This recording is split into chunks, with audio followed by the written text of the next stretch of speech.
welcome to the second of three reviews this week. Up this time is Milo's Quest.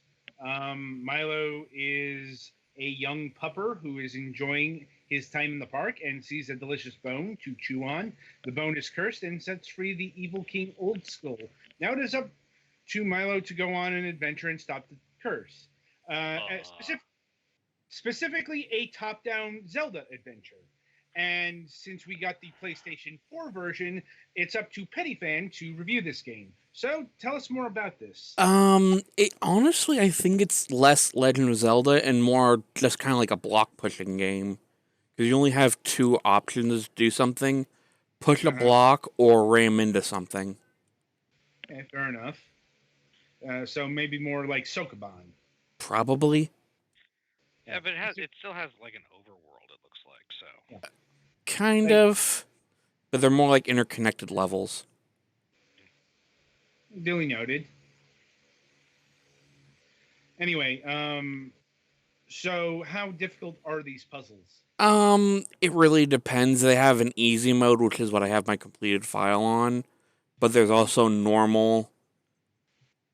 And I believe there's also the harder ones. I think it's less about making the puzzles harder and more about less lives, because in easy and normal, your lives are infinite. Uh-huh. And your stamina for your dash attack refills quicker. Mm-hmm. But like there's hardcore, which you only have one life, Mm-hmm. and then there's normal, which is infinite lives, and then easy. Don't. I know it gives infinite lives too, but I forget what else bonuses it gives. Right. Let's Maybe check like on take that an real extra quick. hit or something. Yeah. Uh, all right, here Now, we go. Game difficulty level. There's hardcore, which is one life. Easy, easier enemies and infinite lives. Normal, infinite lives. And yeah, then there's just hardcore. yeah, that might explain the ending there. Yeah. Like, Yeah. it's like, Yeah, a lot of games don't give you like the best ending if you play on Mm-hmm. easy Yeah. baby mode for babies. right. Uh, Hell, some games back in the day didn't even let you play all the levels. Indeed. Mm-hmm. Looking at you, monkey ball.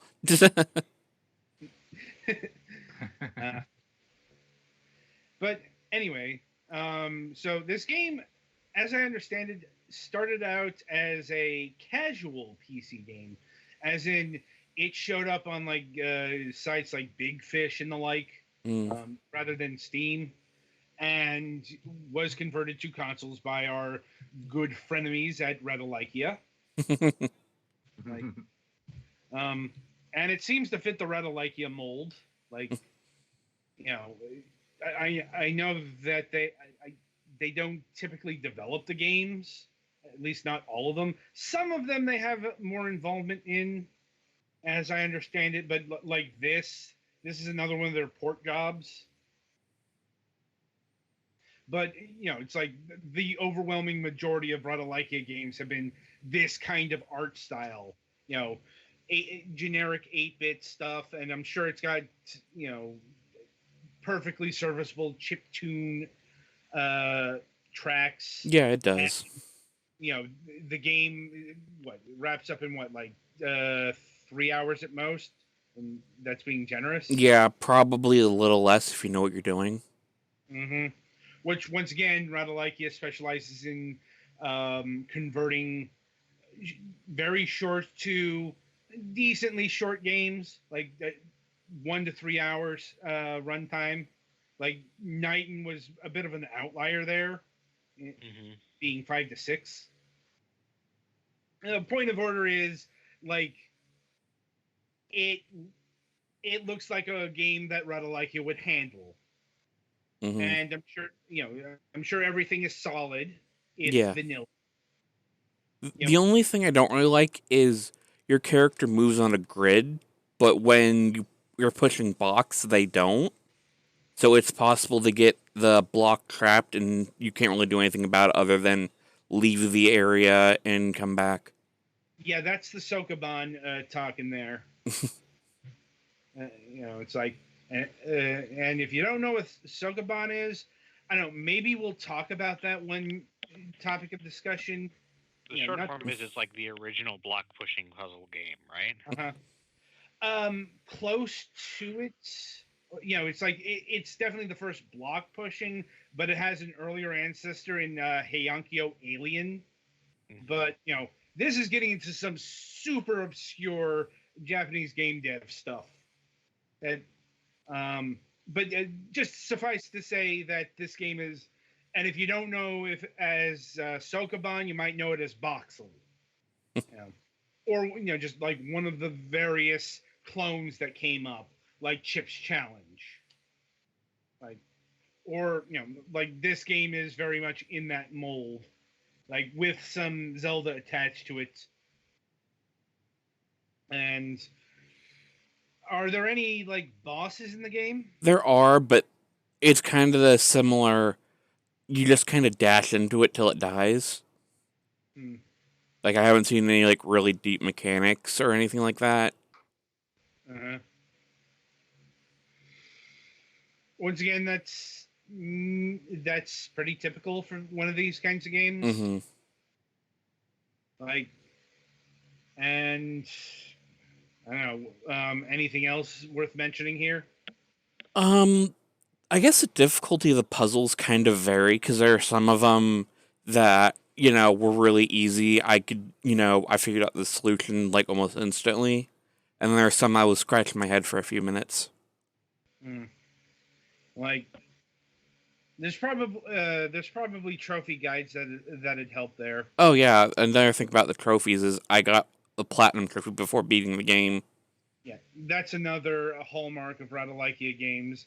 They go for easy platinums. Mm-hmm. You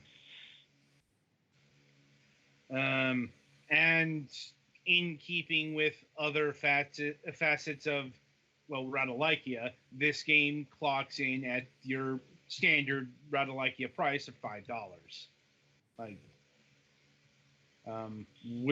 is this game worth $5? Probably. Like, I haven't seen much of hardcore mode to see if like somebody who's played a lot of video games like this would have fun with it. But like, if you have a kid, playing through easy mode would probably be a fun time. Mm-hmm. And much like Radalaikia's other port projects, it's available on all major platforms, including the Vita. Still supporting the Vita in 2020.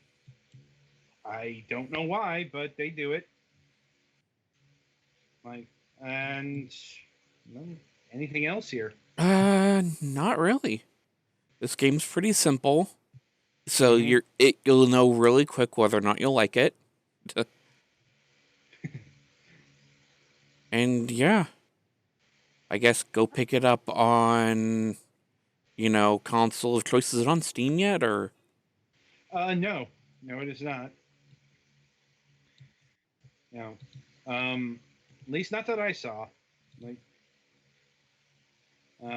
so, like I said,